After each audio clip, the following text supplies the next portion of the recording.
Vous savez, nous aimons tous l'histoire d'une magnifique remontée. Les remontées nous inspirent, mais s'il n'y a pas de lutte pour atteindre le succès, celui-ci n'a pas la même saveur. Et la vérité, c'est qu'il n'y a pas de remontée sans avoir d'abord connu des revers. Les revers font partie de la vie. Nous avons des revers de santé, des revers financiers, nous avons des revers relationnels, nous avons des revers de carrière, des revers émotionnels. Vous savez, beaucoup d'autres sortes de revers. Maintenant, l'une des choses qui rendent les revers si difficiles à gérer, écoutez bien, c'est que nous ne pouvons pas voir ce que Dieu voit. Voyez-vous, Dieu peut voir le tableau d'ensemble. Il peut voir la fin de l'histoire. Il sait comment tout va s'arranger. Il n'est donc pas inquiet.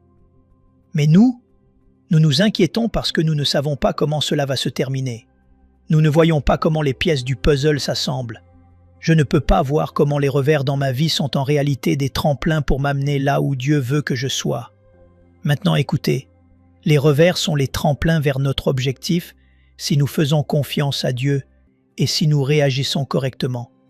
Ils sont les tremplins vers l'endroit où Dieu veut vous emmener. Ce ne sont pas des obstacles. Ils sont en fait le chemin vers l'endroit où Dieu veut vous conduire. Dieu utilise à la fois les portes ouvertes et les portes fermées pour nous diriger et nous amener là où il veut que nous soyons. Et il n'y a pas de meilleure illustration de cette vérité que la vie de Joseph. Laissez-moi vous donner un peu de contexte. Dieu a promis à un homme nommé Abraham qu'il allait bâtir une grande nation à travers sa famille. Abraham a eu un fils nommé Isaac, et Isaac a eu un fils nommé Jacob. Dieu a plus tard changé le nom de Jacob en Israël, et c'est de là que nous vient la nation d'Israël, et tous les Israélites. Or, Jacob a eu 12 fils. Il a eu 12 fils de 4 femmes différentes. Donc, cette famille était un peu compliquée, avec de nombreuses relations complexes que l'on s'attendrait à trouver dans une famille recomposée avec 4 mères. Seulement, cette famille est extrêmement recomposée. Vous avez donc 12 demi-frères et au moins une sœur nommée Dina, issue de 4 mères différentes. C'est la recette parfaite pour la confusion et la compétition. L'avant-dernier de ces 12 frères s'appelait Joseph. Il est intelligent, il est beau, il est talentueux, c'est un rêveur. Il est le favori de ses parents, et même choyé par eux, et il est détesté par ses frères et sœurs. Cela nous amène au tout premier des 7 revers majeurs dans la vie de Joseph, qui étaient en réalité des tremplins que Dieu a utilisés pour l'amener dans un autre pays, l'Égypte, et le placer dans une position qui allait finalement sauver sa propre famille, ainsi que 2 nations entières. Alors que nous parcourons ensemble cette liste de 7 revers dans la vie de Joseph, je veux que vous voyiez avec combien d'entre eux vous vous identifiez. Et peut-être réaliserez-vous que Dieu a voulu utiliser ces revers dans votre vie comme des tremplins. Que ce que vous pensiez être mauvais, Dieu veut l'utiliser pour le bien dans votre vie. Alors, parcourons-les ensemble. Premièrement, le premier revers de Joseph a été de grandir dans un foyer où il était ignoré et maltraité par ses frères. La Bible nous le dit dans Genèse, chapitre 37, versets 3 à 5. Israël aimait Joseph plus que tous ses autres fils parce qu'il l'avait eu dans sa vieillesse et il lui fit une tunique de plusieurs couleurs. Ce n'est pas une bonne chose, parce que Joseph était né dans la vieillesse de Jacob. Il était aussi né de sa femme préférée, Rachel. Un jour, Jacob offrit à Joseph une tunique spéciale, ornée. On l'a traduite par « tunique de plusieurs couleurs », mais en réalité, elle était probablement décorée, peut-être même incrustée de pierres précieuses. C'était une tunique ornementée, sans pareil. Joseph reçoit donc ce vêtement spécial parce qu'il est le fiston à son papa. Ses frères virent que leur père l'aimait plus que tous et ils le prirent en haine. Ils ne pouvaient lui parler avec amitié. Joseph eut un songe et il le raconta à ses frères, qui le haïrent encore davantage. Il est l'avant-dernier de 12 frères. Et quand Joseph a raconté à ses 11 frères un grand rêve venant de Dieu, ils l'ont détesté encore plus. Certains d'entre vous ont grandi dans un foyer un peu comme celui-ci. Vous avez été bousculés, rabaissés, ignorés, peut-être moqués, peut-être même détestés. et vous avez eu une enfance difficile, qui n'était pas heureuse. Peut-être qu'un parent vous aimait, mais l'autre ne vous aimait pas. Ou peut-être qu'un parent était absent, distant ou alcoolique. Et peut-être aviez-vous des frères ou des sœurs qui profitaient de vous tout le temps, et votre vie de famille n'était pas si heureuse en grandissant. Et peut-être que vous vous êtes toujours senti inférieur à tout le monde. Peut-être étiez-vous le petit dernier de la famille, celui sur qui tout le monde s'acharne. Mais pour une raison ou une autre, votre famille d'origine n'était pas très heureuse. Elle était remplie de beaucoup de douleurs et de compétition, ou peut-être de conflits. Avez-vous déjà pensé au fait que Dieu veut peut-être utiliser cela dans votre vie d'une manière que vous n'auriez jamais imaginée? Avez-vous déjà considéré que Dieu veut peut-être utiliser la douleur de votre enfance pour vous façonner de manière positive, pour vous rendre sensible à la douleur des autres, le même genre de douleur? Que peut-être Dieu voudrait vous donner un ministère pour aider les autres qui grandissent dans des familles comme la vôtre. Dieu ne gaspille jamais une blessure. C'était le premier revers. Il a grandi dans une famille où personne ne l'aimait, sauf son père. Et son père l'aimait trop, et cette partialité, ce favoritisme, leur a fait haïr Joseph encore plus. Voici le deuxième revers dans la vie de Joseph, être jeté dans une fosse de rejet. La relation de Joseph avec ses frères va de mal en pis. En fait, elle est même devenue meurtrière. Dans Genèse chapitre 37, versets 18 à 20, il est dit ceci.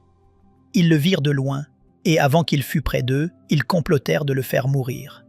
Ils vont tuer leur frère. Ils se dirent l'un à l'autre, « Voici le faiseur de songes qui arrive. Venez maintenant, tuons-le, et jetons-le dans une des citernes. Nous dirons qu'une bête féroce l'a dévoré, et nous verrons ce que deviendront ces songes. » Waouh, c'est assez brutal. Ils vont tuer leur jeune frère parce qu'ils ne le supportent pas.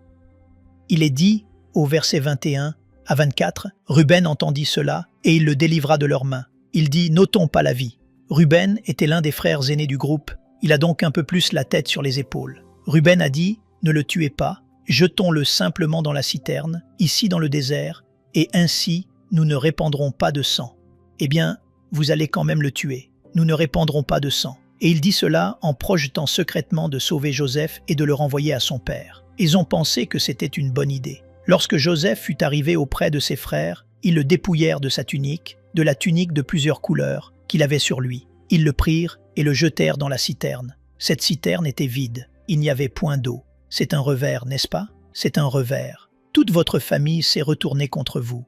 Tous vos frères et sœurs.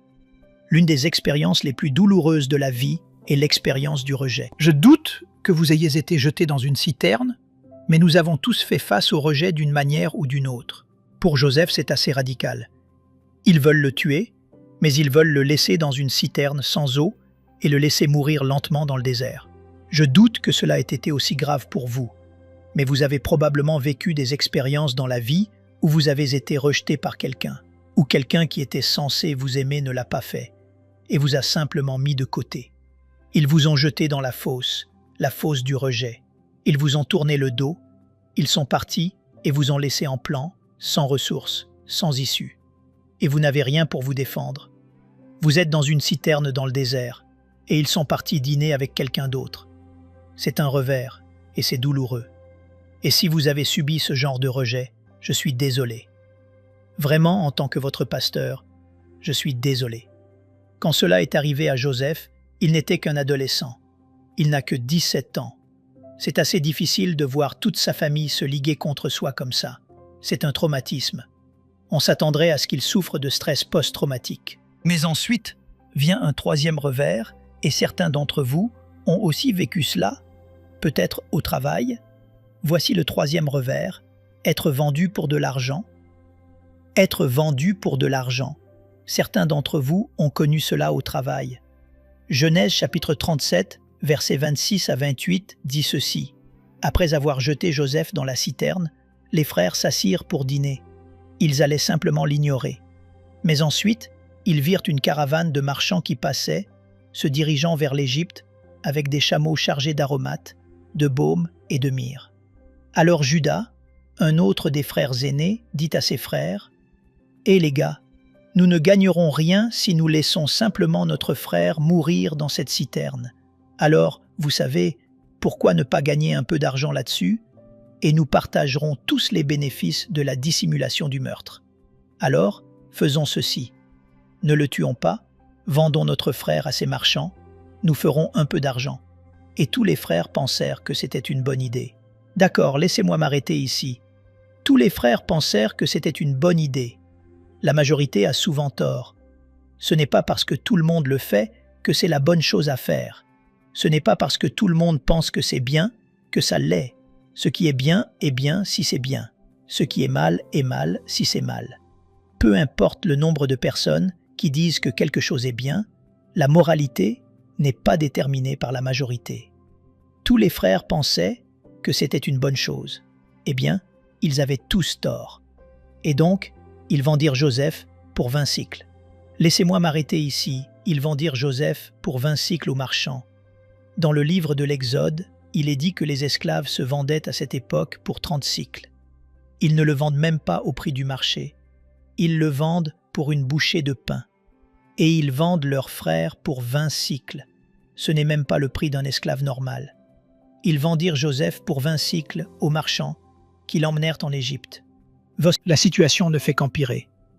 C'est assez insensible, mais vous savez, aujourd'hui dans le monde des affaires, se vendre pour de l'argent est une chose qui arrive tout le temps. Des partenaires vendent d'autres partenaires. Certains d'entre vous ont eu un partenaire qui vous a trompé ou vendu. Des patrons vendent leurs employés. Des managers vendent ceux qui travaillent sous leur responsabilité. Des propriétaires vendent leurs entreprises pour faire un profit. Les relations sont souvent jetées rapidement pour gagner un sou. Certaines personnes quittent même leur mariage pour gagner plus d'argent. Mais voici quelque chose que je veux que vous remarquiez.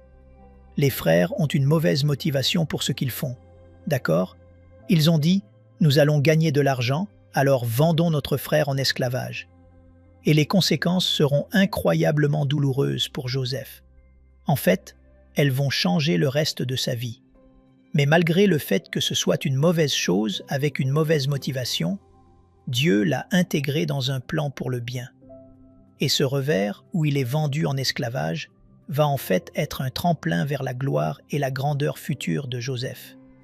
Nous y reviendrons dans une minute. Maintenant, le quatrième revers que Joseph a connu est celui-ci, perdre son identité. Vous savez, être secrètement vendu et emmené dans un pays étranger va effacer l'identité de Joseph. Chez lui, tout le monde va le croire mort. Les gens vont le pleurer. Et dans leur esprit, Joseph n'existe plus. Dans leur esprit, sa vie est finie. Le Joseph qu'ils connaissent a disparu. Son identité a été effacée. Les versets 31 à 35 disent ceci. Ils prirent alors la tunique de Joseph, et ayant tué un bouc, ils plongèrent la tunique dans le sang. C'est tout un stratagème. Ils envoyèrent à leur père la tunique de plusieurs couleurs, en lui faisant dire « Voici ce que nous avons trouvé. Reconnais si c'est la tunique de ton fils ou non. » Remarquez qu'ils ne disent pas « Est-ce la tunique de notre frère ?» C'est de ton fils, pas de notre frère. Est-ce la tunique de ton fils? Jacob l'a reconnue et dit « C'est la tunique de mon fils. » Une bête féroce l'a dévoré. Joseph a été mis en pièces, et Jacob déchira ses vêtements. Il sanglota pendant longtemps, et tout le monde essaya de le consoler. Mais il dit « Je pleurerai cette perte jusqu'au jour de ma mort. » Vous savez, ce prochain revers est peut-être un que certains d'entre vous ont connu. On vous a volé votre identité et vous en portez encore le deuil. Vous avez perdu votre identité lorsque le divorce a eu lieu. Vous avez perdu votre identité de mari.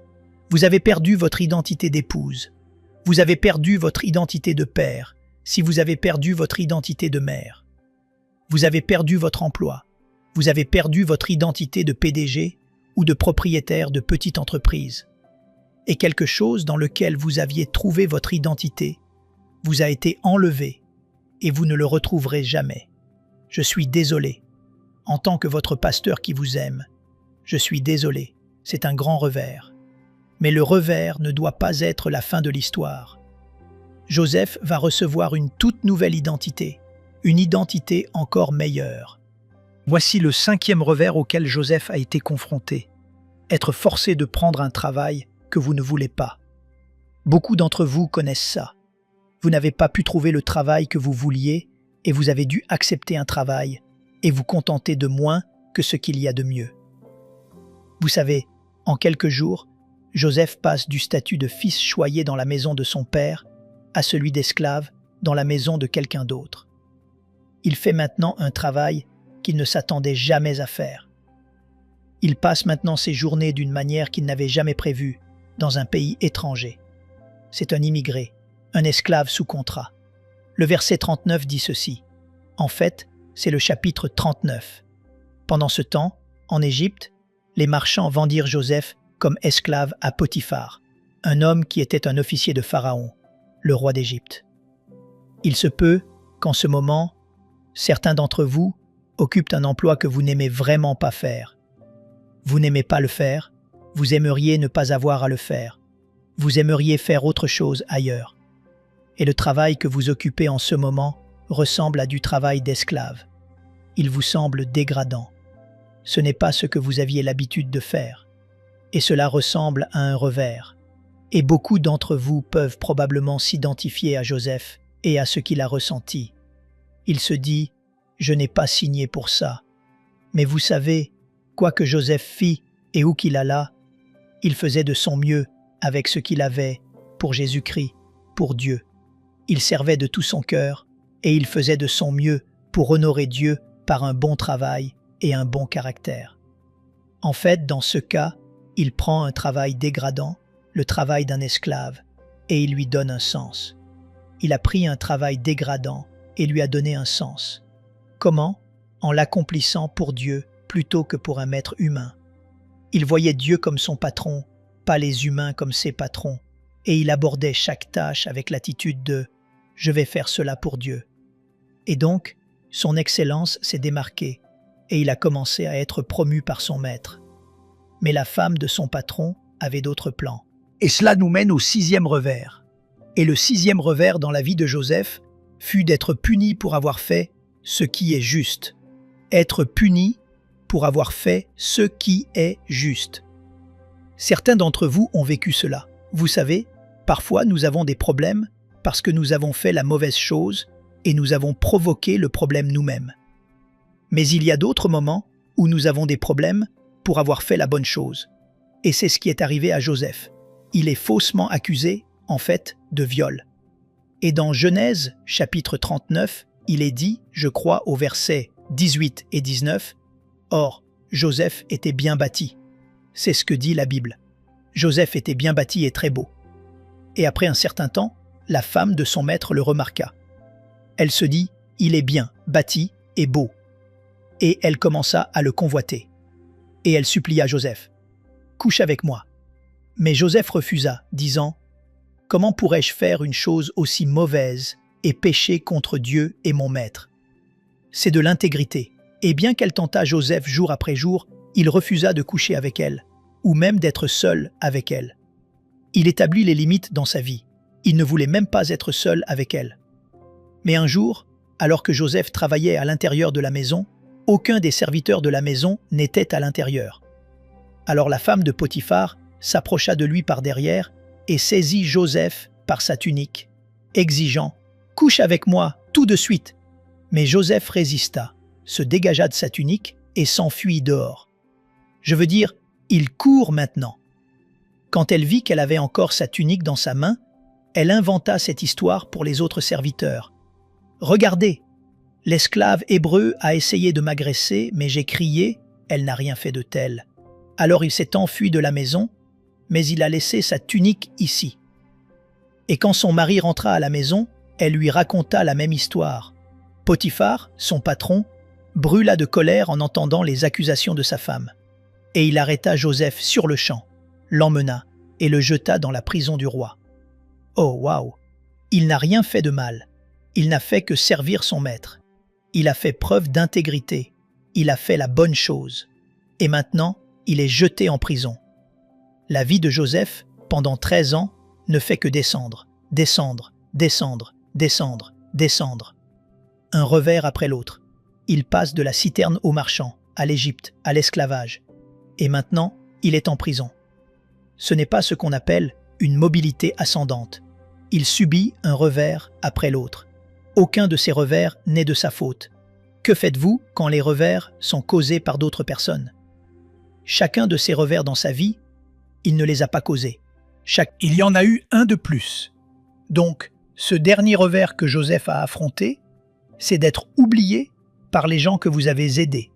Cela vous est probablement arrivé aussi, être oublié par les gens que vous avez aidés. Joseph est jeté en prison. Et en prison, il commence à servir Dieu en servant les autres en prison. Vous savez, avec intégrité, avec humilité, servant avec honneur. Et il est rapidement promu au rang de prisonnier en chef dans la prison. Et pendant qu'il est là, il rencontre deux gars de la cour de Pharaon qui ont été jetés en prison, un échanson et un panetier, qui sont tous deux des assistants personnels de Pharaon.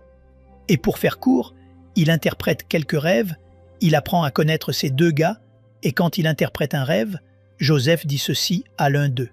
Joseph dit à l'échanson du roi, « Lorsque tu seras libéré de prison et que tu seras rétabli dans ta position auprès de Pharaon, je te prie, montre-moi de la bonté. » Car il avait montré de la bonté à ce gars, « Montre-moi de la bonté et souviens-toi de parler de moi au roi, afin que je puisse moi aussi sortir de cette prison. J'ai été enlevé de force de ma patrie, et maintenant je suis coincé dans cette prison, même si je n'ai rien fait pour mériter cela. » Mais l'échanson ne pensa plus jamais à Joseph. Il l'oublia complètement. Ça, c'est le coup de grâce. Il l'oublie totalement. Joseph est donc laissé à pourrir en prison, même après avoir aidé un gars qu'il n'avait pas besoin d'aider, mais ce gars l'oublie. Vous avez aidé des gens dans votre vie et ils l'ont oublié. Et quand vous aviez besoin d'aide, ils ne vous ont pas aidé en retour. Un revers après l'autre. Je suis sûr que vous vous êtes identifié à un ou plusieurs de ces 7 revers. La plupart d'entre eux, et tous combinés, auraient probablement poussé n'importe qui à abandonner. Mais Joseph n'a pas abandonné son rêve. Dieu lui avait dit qu'il ferait de grandes choses de sa vie. Dieu lui avait dit qu'il ferait une différence dans sa vie. Et il a simplement continué à persévérer. Qu'est-ce qui a rendu Joseph si résilient? Qu'est-ce qui l'a fait tenir bon? Comment n'a-t-il pas abandonné avant la remontée? Joseph a fait 3 choses qui l'ont fait tenir, qui l'ont rendu résilient, qui l'ont fait persévérer jusqu'à ce que Dieu renverse la situation et le mène à la position la plus élevée. Numéro 1, voici la première chose qui l'a rendu résilient. Joseph dépendait de la présence de Dieu, où qu'il soit. Il dépendait de la présence de Dieu, où qu'il soit. Vous savez, il y a une phrase qui est utilisée 5 fois dans l'histoire de Joseph. 5 fois. Chaque fois que quelque chose est dit 5 fois dans les Écritures, Dieu dit « Je veux que tu comprennes bien le point ». Et la chose qui est utilisée 5 fois est « Et l'Éternel fut avec Joseph ». Et l'Éternel fut avec Joseph, c'est dit 5 fois. Maintenant, je veux que vous remarquiez que quel que soit le revers, Dieu était avec Joseph dans ce revers. Premièrement, Dieu était avec Joseph quand ils l'ont jeté dans la citerne. Et Dieu était avec Joseph quand ils l'ont vendu aux marchands. La Bible nous le dit dans Actes, chapitre 7, verset 9. Les patriarches, jaloux de Joseph, le vendirent pour être emmené en Égypte. Mais Dieu fut avec lui et le délivra de toutes ses tribulations. Maintenant, regardez ce verset un instant. Le délivra de toutes ses tribulations. Quand vous avez la présence de Dieu dans votre vie, cela ne signifie pas que Dieu va vous épargner les tribulations.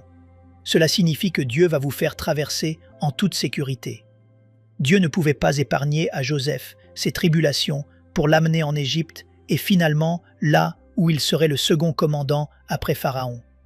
Joseph a donc dû traverser ses revers pour avoir cette grande remontée, mais il l'a fait traverser en toute sécurité. Je ne sais pas ce que vous traversez en ce moment, mais vous le traversez. Dieu aurait pu vous faire contourner, Dieu aurait pu vous en préserver, mais il va vous faire traverser. Il vous fera traverser en toute sécurité. Pourquoi? Parce que Dieu est avec vous. Il était avec Joseph dans la citerne. Il est avec vous dans la citerne du désespoir, la citerne du rejet. Ensuite, remarquez la deuxième fois que la phrase est utilisée « Dieu était avec Joseph quand il a été vendu comme esclave à Potiphar ». Genèse chapitre 39, versets 1 et 2. Lorsque les marchands d'esclaves arrivèrent en Égypte, ils vendirent Joseph à un homme nommé Potiphar, qui était l'un des officiers de Pharaon et capitaine de la garde du palais.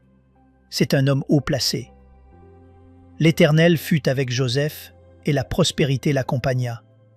Remarquez cela. L'Éternel fut avec Joseph, et la prospérité l'accompagna. Il vivait et servait où? Dans la maison d'un maître égyptien. Remarquez qu'il aurait pu être vendu comme esclave à n'importe qui, mais Dieu a orchestré le fait qu'il soit vendu comme esclave à un homme qui était le chef de la garde du palais, dans le palais de Pharaon. Il vit dans le palais de Potiphar, d'accord? Il ne vit pas dans une cabane. Et il a tant de succès en tant qu'esclave. Pourquoi? Parce que l'Éternel était avec lui et Dieu veillait sur lui. Donc il veillait sur lui dans la citerne, il veille sur lui dans le palais. Il est avec lui tout le temps. Puis numéro 3, Dieu était avec Joseph quand Potiphar l'a promu d'esclave à son aide personnelle. Versets 3 à 5, Potiphar réalisa que l'Éternel était avec Joseph. Remarquez, un non-croyant le réalise. Potiphar réalisa que l'Éternel était avec Joseph. C'est la 3e fois que cette phrase est utilisée, et que l'Éternel le faisait réussir dans tout ce qu'il faisait. Eh bien, Potiphar est un homme intelligent. Il se dit « Dieu bénit ce gars. Je veux ce gars dans mon équipe. » Potiphar était donc très content du travail de Joseph, et il fit de lui son aide personnelle. Et il mit Joseph en charge de tout dans sa maison, lui confiant tout ce qu'il possédait. Ce n'est pas du travail d'esclave, mes amis. Puis Dieu bénit tous ceux qui travaillaient dans la maison de Potiphar à cause de Joseph. La question est, Dieu bénit-il tout le monde sur votre lieu de travail à cause de vous? Dieu a béni tous ceux qui travaillaient dans la maison de Potiphar à cause de Joseph. Et Dieu a béni aussi tout ce qui appartenait à Potiphar. Potiphar n'était même pas croyant, mais Dieu a béni les affaires de Potiphar parce qu'il avait un croyant qui travaillait pour lui. Et Joseph était un homme d'intégrité. Dieu était avec lui dans la citerne. Dieu était avec lui dans la maison, dans le palais. Dieu était avec lui au travail. Ensuite, Dieu est avec Joseph quand il est faussement accusé. On se dit, mais comment alors pourquoi a-t-il été faussement accusé? La Bible dit, dans le monde, vous aurez des tribulations. Et Joseph est mis en prison pour un crime qu'il n'a pas commis. Dieu était toujours avec lui là-bas, tout comme il était avec lui dans la citerne. Il est maintenant avec lui en prison. Versets 20 à 22. Joseph fut jeté en prison, là où tous les prisonniers du roi étaient détenus. Mais même là, remarquez, l'Éternel fut avec Joseph. C'est la 4e fois. Même en prison, l'Éternel fut avec Joseph. Et il lui fit trouver grâce aux yeux du chef de la prison. Et le chef de la prison plaça sous sa surveillance tous les prisonniers qui étaient dans la prison, et tout ce qui s'y faisait passait par lui. Ce gars ne peut rien faire de mal dans cette situation. Il est en prison, mais Dieu le bénit. Il accède rapidement à une position de premier plan grâce à sa crédibilité, son caractère et la bénédiction de Dieu sur sa vie. Et au verset 23, il est dit « Le chef de la prison ne s'inquiétait de rien, de ce que Joseph avait sous sa responsabilité, car l'Éternel était avec lui. L'Éternel était avec Joseph, et tout ce qu'il faisait était béni. Et Dieu le faisait réussir dans tout ce qu'il entreprenait. » Laissez-moi dire ici même, si vous êtes un homme d'affaires, vous devez aller étudier ces 5 versets, parce que remarquez combien de fois le succès est mentionné. Il réussissait dans tout ce qu'il faisait. Il était béni. Il a été gardé en sécurité. Pourquoi? Parce que l'Éternel était avec lui. Voici le point. Peu importe où Joseph se trouvait, dans la citerne, sur le chemin de l'Égypte, dans le palais de Potiphar, en prison, ou finalement, il finit dans le palais de Pharaon, Dieu était toujours avec Joseph. Il est avec Joseph dans les bons et les mauvais moments, dans les revers et dans les remontées. Parfois, nous pensons que Dieu n'est avec nous que dans les remontées, mais il n'y a eu aucun moment où Dieu était absent de la vie de Joseph. Joseph le savait et il en dépendait. C'est vrai pour vous aussi. Dieu n'est jamais loin de vous. Il ne vous a jamais quitté. Il ne vous a jamais abandonné. Il a été là tout le temps, même quand vous ne sentiez pas sa présence. Quand vous étiez inquiet, Dieu était là. Quand vous aviez peur, Dieu était là. Vous ne le reconnaissiez tout simplement pas. Quand vous étiez épuisé, Dieu était là. Quand vous êtes déprimé, Dieu est proche. Quand vous avez peur, quand vous avez une peur bleue, quand vous êtes seul, Dieu est proche. Dans le désespoir, il était là. Qu'est-ce que je suis en train de dire? Les revers ne peuvent pas éloigner Dieu de vous. La clé est de vous accorder à sa présence, de vous concentrer sur sa présence et de la ressentir. Et quand vous ne pouvez pas la sentir, vous vous y fiez quand même. Vous y faites confiance de toute façon. Et vous vous dites, je ne suis pas seul, je ne suis pas seul. Dieu est avec moi, je ne suis pas seul. Et quand vous réalisez que Dieu est avec vous tout le temps, vous pouvez gérer n'importe quel revers. Joseph a eu un revers après l'autre, mais il a dit « Je ne suis pas seul, Dieu est avec moi ». Numéro 2. Non seulement il dépendait de la présence de Dieu, mais il dépendait du plan de Dieu et de la promesse de Dieu. Il dépendait du plan et de la promesse de Dieu, peu importe le temps que cela prenait. Dieu avait donné à Joseph un rêve, quand il était jeune homme, de ce qu'il allait faire dans sa vie. Et il n'a jamais perdu ce rêve. Au point culminant de l'histoire, lorsque Joseph, à travers toute une série de circonstances, finit par être élevé au rang de second commandant, seul Pharaon a un commandement plus grand en Égypte. Il n'est même pas égyptien et il est le deuxième homme le plus puissant d'Égypte. Il sauve le pays de la famine grâce à sa gestion intelligente. Et les frères doivent en fait descendre d'Israël pour obtenir du grain parce qu'ils ont faim. Ils ne savent même pas que Joseph est en vie. Et ils ne le reconnaissent même pas quand ils le voient. Et dans une rencontre puissante, vous voudrez lire cette histoire. C'est trop long pour que je vous la raconte. Mais au point culminant de l'histoire, quand Joseph a l'occasion de confronter ses frères lorsqu'ils viennent acheter du grain en Égypte, Joseph leur dit ceci: « N'ayez pas peur. Suis-je à la place de Dieu? Vous aviez l'intention de me faire du mal, oui, dans la citerne, en prison, en me vendant. Vous aviez l'intention de me faire du mal, mais Dieu l'a transformé en bien, pour accomplir ce qui se fait maintenant, sauver la vie de nombreuses personnes. » C'est un verset que vous devriez mémoriser. Genèse, chapitre 50, verset 20. Il l'avait projeté pour le mal, mais Dieu l'a projeté pour le bien. Vous savez, tous les revers que vous avez eus dans votre vie, de rejet, de douleur, de problèmes, de chagrin, de deuil, il l'avait projeté pour le mal, mais Dieu l'a projeté pour le bien. Ce n'est pas un revers, c'est un tremplin pour vous amener là où Dieu veut que vous soyez. Pensez-y. Joseph dépendait de la présence de Dieu. Je ne suis pas seul. Il dépendait du plan et de la promesse de Dieu. Dieu a un rêve pour ma vie, et je n'abandonne pas, quel que soit le revers. Il me met simplement en position pour cela. Et numéro 3. Il dépendait de l'aide de Dieu dans chaque défi. Maintes et maintes fois, dans chacun des revers, il a fait face à un nouveau défi qui dépassait de loin ses capacités, mais il a fait confiance à Dieu pour lui donner l'aide dont il avait besoin. À un moment donné, Pharaon fait un rêve qu'il ne peut pas interpréter. Et son échanson se souvient soudain qu'il y avait un gars en prison qui savait interpréter les rêves. Et il appelle et dit « Ce gars pourrait peut-être vous aider. » Et le Pharaon fait sortir Joseph de prison. Et dans Genèse, chapitre 41, versets 15 à 16, le roi dit à Joseph « J'ai eu un songe, et personne ne peut l'expliquer. Et j'ai appris que tu peux interpréter les songes. » Et Joseph répondit au roi en disant « Je ne suis pas capable de faire cela, mais Dieu le peut.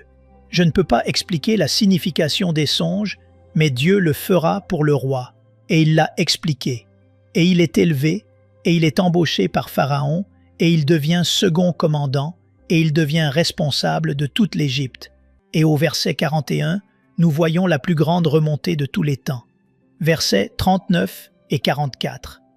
Et alors qu'ils discutaient de qui devrait être nommé pour le poste que Pharaon avait, Pharaon dit « Qui pourrait faire un meilleur travail que Joseph, car c'est un homme qui est manifestement rempli de l'Esprit de Dieu. Je veux que les gens puissent dire cela de vous, vous êtes manifestement rempli de l'Esprit de Dieu. » Et le roi dit à Joseph « Il est évident que tu as plus de sagesse et de discernement que quiconque. Je te mets donc à la tête de mon pays, et tout mon peuple obéira à tes ordres. Et ton autorité ne sera seconde qu'à la mienne. Et je te nomme maintenant gouverneur sur toute l'Égypte. » Et le roi retira de son doigt l'anneau gravé du sceau royal et le mit au doigt de Joseph. Et il lui mit une robe de fin lin et lui plaça une chaîne d'or autour du cou. Et le roi lui dit, « Je suis le roi, mais je dis ceci. Personne dans toute l'Égypte ne lèvera la main ou le pied sans ta permission. » C'est passer de la citerne au pouvoir ultime.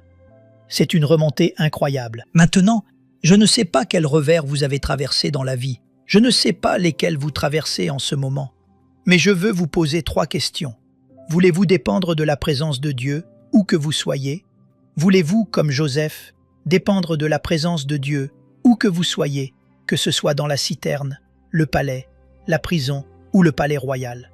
Voulez-vous dépendre du plan et de la promesse de Dieu pour votre vie, peu importe le temps que cela prendra, et voir ces revers comme des tremplins? Voulez-vous dépendre de l'aide de Dieu lorsque vous faites face à chaque revers? Inclinons-nous pour la prière. Père, aide-nous à voir les revers comme des tremplins.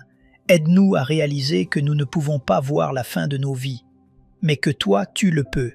Et comment tu prends même ce qui est douloureux, même ce qui est nuisible, même ce qui blesse, et que tu peux même l'utiliser pour le bien dans nos vies.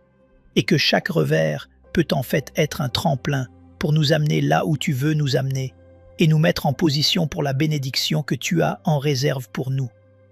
Seigneur, nous réalisons que même la famille dysfonctionnelle de Joseph, le favoritisme que ses parents ont montré, et la rivalité fraternelle et toutes les relations compliquées dans cette famille faisaient partie du plan. Que même dans toute cette douleur, cela l'a finalement amené en Égypte, et il a été élevé au rang de second commandant et a sauvé cette nation et sauvé Israël. Aide-nous à réaliser que nous ne pouvons pas voir la fin de nos vies. Nous ne pouvons pas voir ce que tu fais. Aide-nous à te faire confiance avec les morceaux de nos vies et à réaliser que les revers peuvent être des tremplins.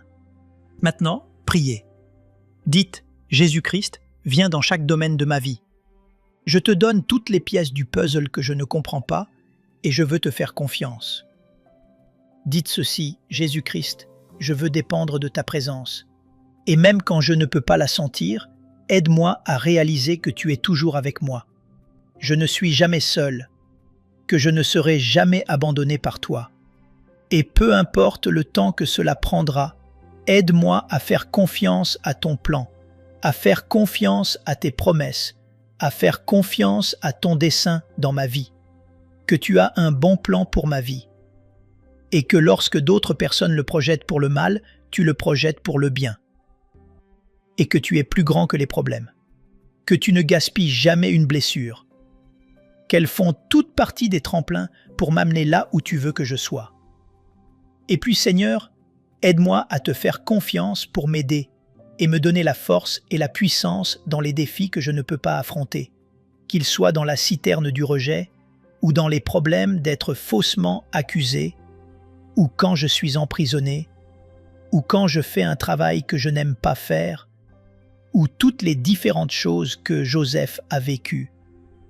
Aide-moi à te faire confiance avec ton dessein, ton plan et tes promesses, et à te faire confiance avec ta puissance dans ma vie et ta présence dans ma vie. Jésus-Christ, je me donne entièrement à toi, et je prie ceci en ton nom. Amen. Nous aimerions vous donner l'opportunité de faire de Jésus le Seigneur de votre vie. Voulez-vous bien prier avec moi? Dites, Seigneur Jésus, je me repens de mes péchés. Viens dans mon cœur. Je fais de toi mon Seigneur et Sauveur. Et merci Seigneur pour le baptême du Saint-Esprit en moi. Dans le nom de Jésus. Par cette simple prière, nous croyons que le Saint-Esprit vous conduit sur le chemin de la nouvelle naissance. Allez dans une bonne église dont le fondement est la parole de Dieu, passez par les eaux du baptême et donnez à Dieu la première place. Nous espérons de tout cœur que ce message vous encouragera. Si vous connaissez quelqu'un qui puisse être encouragé, s'il vous plaît, envoyez-le lui pour nous aider à atteindre plus de gens et à propager l'Évangile. Édifions le corps de Christ ensemble. Appuyez sur la cloche des notifications et merci infiniment de nous soutenir en vous abonnant à notre chaîne. N'hésitez pas à laisser vos requêtes de prière dans la section des commentaires. Sachez que même si vous ne voyez pas de réponse à votre requête, que ce soit sur YouTube, email, Facebook ou sur Messenger, nous avons prié pour vous. Nous invitons humblement le corps de Christ à soutenir chaque requête en écrivant une prière dans la section commentaires. Tenez-vous ferme dans la foi avec nous pendant que nous prions. Que la grâce et la paix du Seigneur Jésus-Christ soient avec vous tous et qu'il vous bénisse merveilleusement.